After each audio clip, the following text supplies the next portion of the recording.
Sergio Bernstein, a Fernando González, que nos acompañan como cada tarde. ¿Cómo están?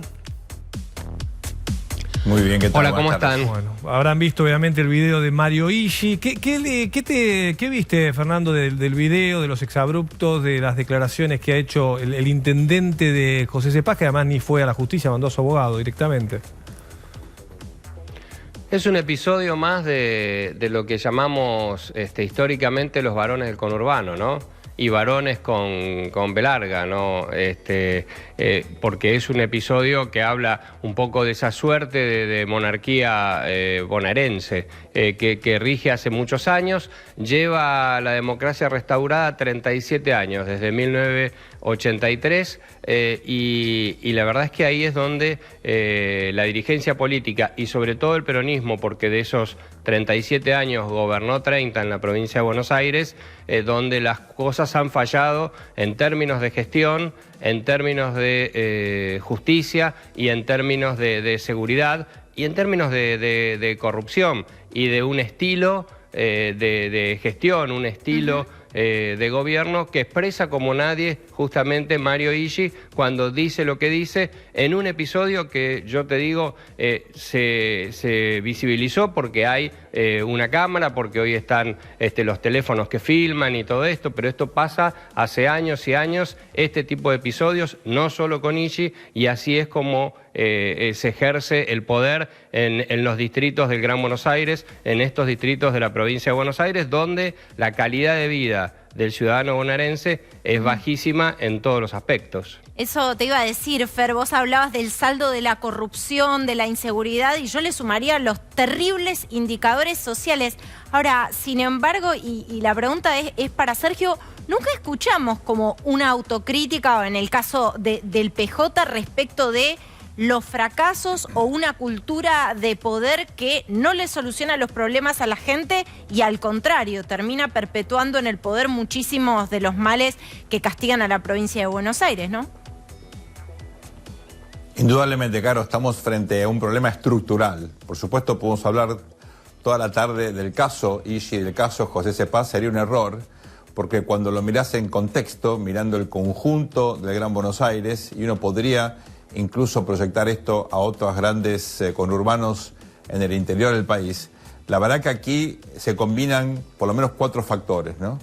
Uno, una economía que no genera oportunidades, donde sobre todo las redes de informalidad crecieron un montón justamente en los últimos 37 años de periodo democrático. Es decir, acá hay una cuestión de pobreza estructural porque la economía ha fracasado. 2, ausencia del Estado.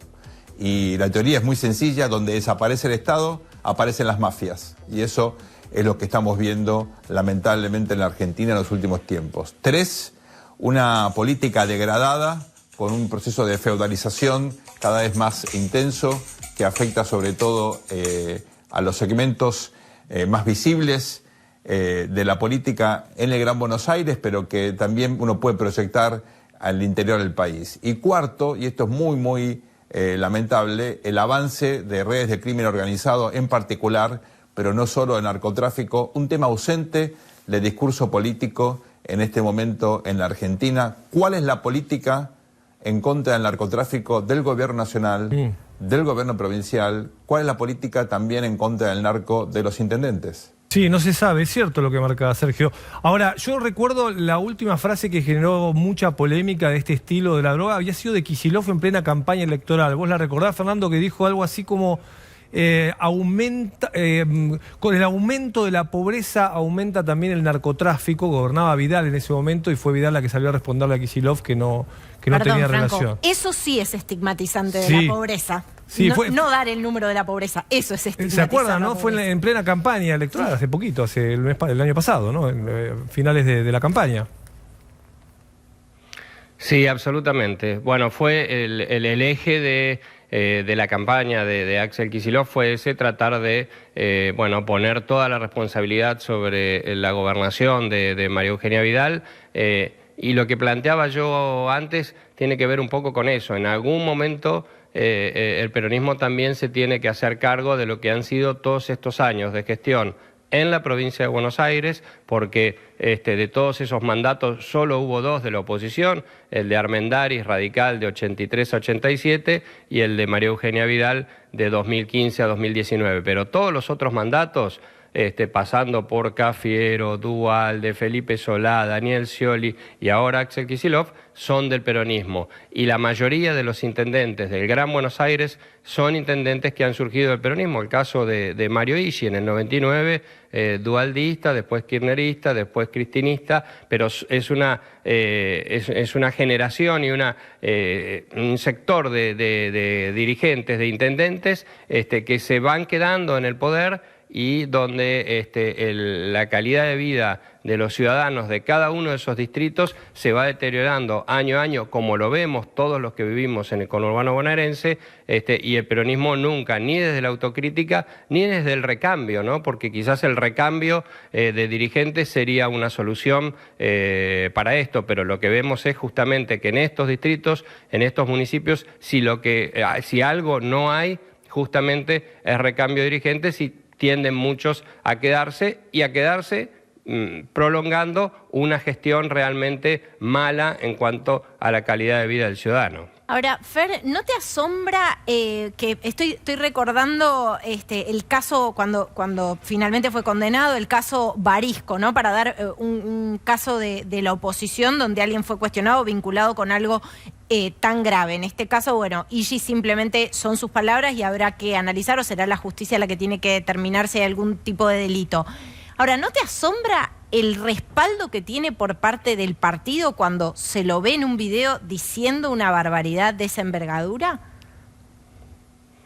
No, no me asombra nada. No, lamentablemente no. No, para nada me asombra.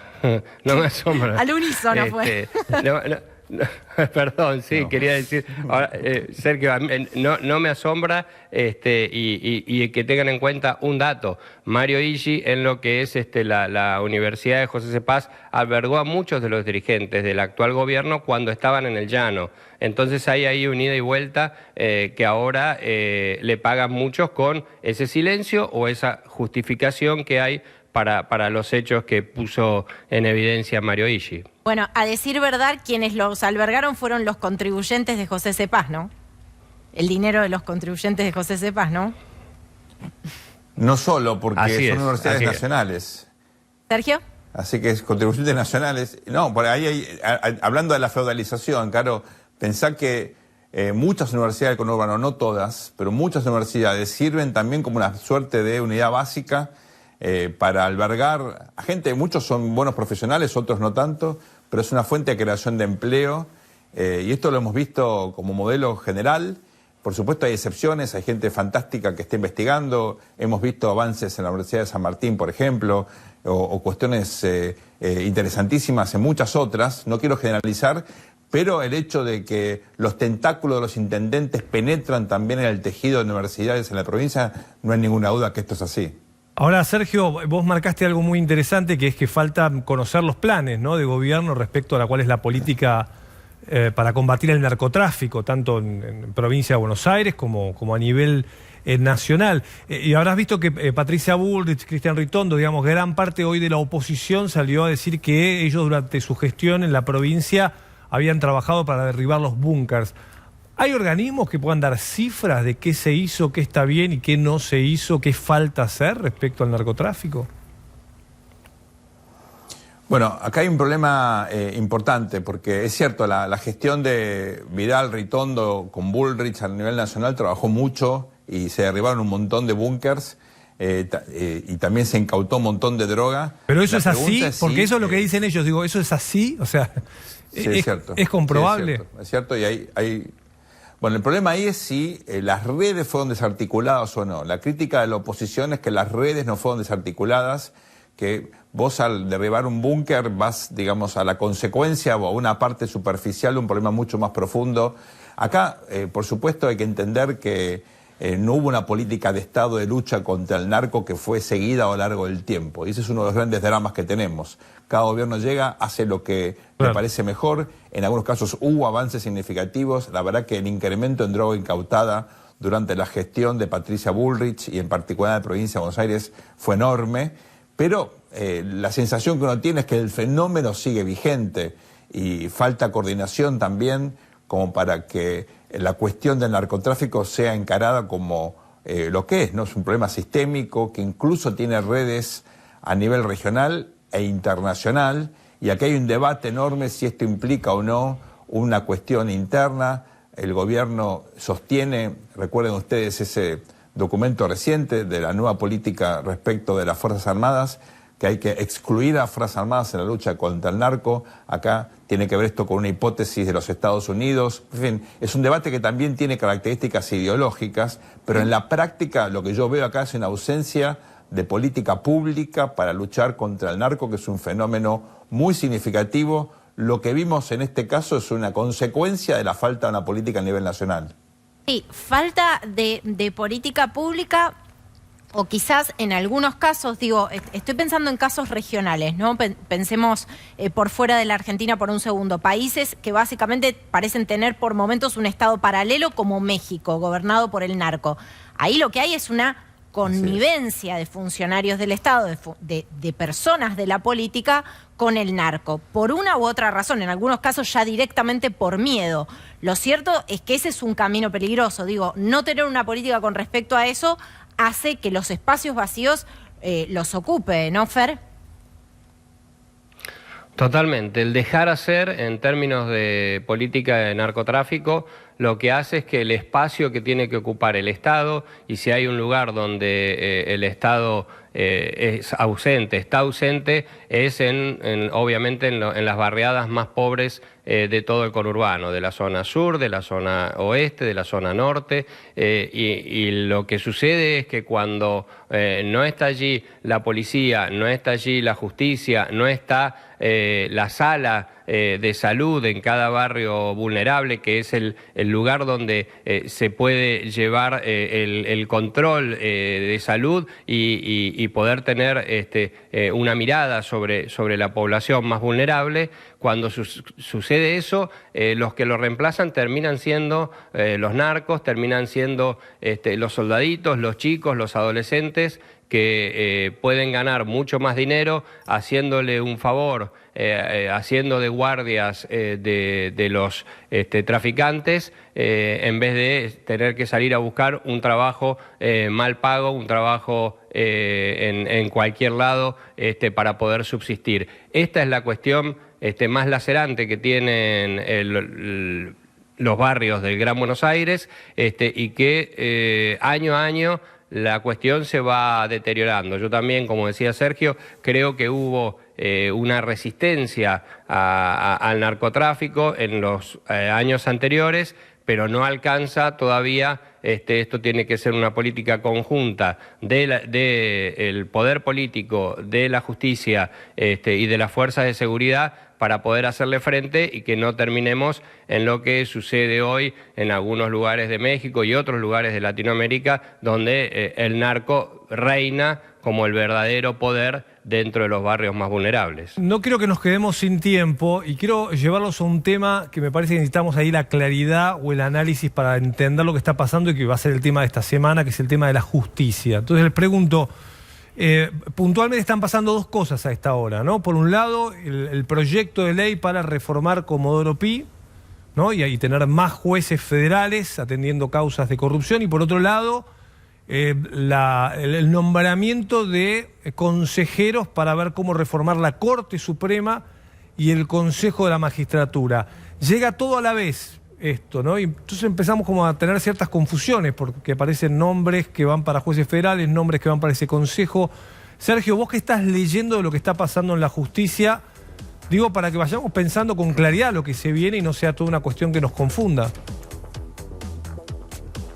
Bueno, por supuesto que todos sabemos que en Argentina hace falta fortalecer a las instituciones, a los tres poderes del Estado, y cuando hay un intento de reforma orientado a generar una justicia, por lo menos en los objetivos, ¿no? Más eficaz, más eficiente, más rápida, más transparente, bueno, seamos abiertos y esperemos saber el proyecto antes de juzgar, ¿no? Ahora, ¿qué ocurre? Acá hay un problema de desconfianza generalizada y de sospecha, porque hay un sector de la Argentina que, bien o mal, por ahí es prejuicio, por ahí no, sospecha que acá hay una intención de beneficiar parcialmente o no a causas de corrupción o de investigaciones que comprometen a muchos funcionarios del actual gobierno, en particular a la actual vicepresidenta. ¿Es esto cierto? Bueno, la sospecha está. Y yo creo que el riesgo del gobierno es que se contamine estas reformas precisamente con esta desconfianza que es bastante fuerte y que involucra, me temo, no solamente a la oposición, sino a otros sectores que, bueno, llama la atención, como sobre todo la justicia federal, que ahora busca ser reformada, bueno, inclinó la cancha, ¿verdad?, a favor de algunos de justamente de estos exfuncionarios o gente ligada a Cristina. Así que yo creo que es una situación que hay que mirarla con cautela. No quiero prejuzgar, quiero esperar y ver cuál es la reforma. En principio, bienvenido sea cualquier esfuerzo de mejorar la calidad de las instituciones, pero el riesgo es muy significativo y puede ser una oportunidad perdida si no se hacen las cosas correctamente. La gente involucrada, por último, en estas comisiones para asesorar al Poder Ejecutivo es muy prestigiosa. Y yo creo que esto también es un dato a tener en cuenta. Se buscó pluralismo, se buscó involucrar incluso a gente o independiente o relacionada con el gobierno del presidente Macri. Así que yo creo que la está el abogado de Cristina para también. Que se hagan las cosas muy bien. Está el abogado de Cristina. Estaba la candidata a ser está la candidata a ser procuradora de Macri en el gobierno anterior, que no tuvo el apoyo del Senado. Yo lo que creo es que la urgencia no está en la reforma judicial. Me parece bien la reforma judicial. Creo que Alberto Fernández quiere que quede como un hito de su gestión. Me parece que la visión de Cristina Fernández de Kirchner es otra. Lo que quiere es despejar su horizonte judicial, sobre todo en las causas por corrupción, pero no está entre las urgencias. Me parece que la urgencia del ciudadano pasa por otro lado hoy, y el domingo veíamos que teníamos un muerto cada 3 días, ¿no?, en la provincia de Buenos Aires, en el Gran Buenos Aires, por la inseguridad, y no solo hablando de víctimas de la inseguridad, sino también de los delincuentes, lo cual denota la violencia que tiene hoy la inseguridad en este momento en la Argentina. Me parece que las urgencias van por ese lado, por la inseguridad, y que la reforma judicial, que siempre tiene un nombre pomposo, como cuando Cristina le puso la democratización de la justicia, pero tiene un objetivo de... Esa no avanzó, despejar, ¿no?, su horizonte judicial, que es lo que le interesa. Esa no avanzó, esa la frenó el Congreso, esa idea de Cristina de reformar la justicia. Absolutamente, entre el Congreso y la Corte Suprema, ¿no? Se terminó frenando, pero también tenía un nombre muy lindo, muy interesante, pero después el objetivo iba para tratar de tomar el poder dentro de lo que es la cuestión judicial. Me parece que ahora también hay objetivos contrapuestos, y sobre todo me parece que no tiene la urgencia que sí tienen otras materias pendientes en la Argentina, y cuando digo materias pendientes digo economía e inseguridad, que me parece que son los 2 puntos que están entre las urgencias de la mayoría de los ciudadanos.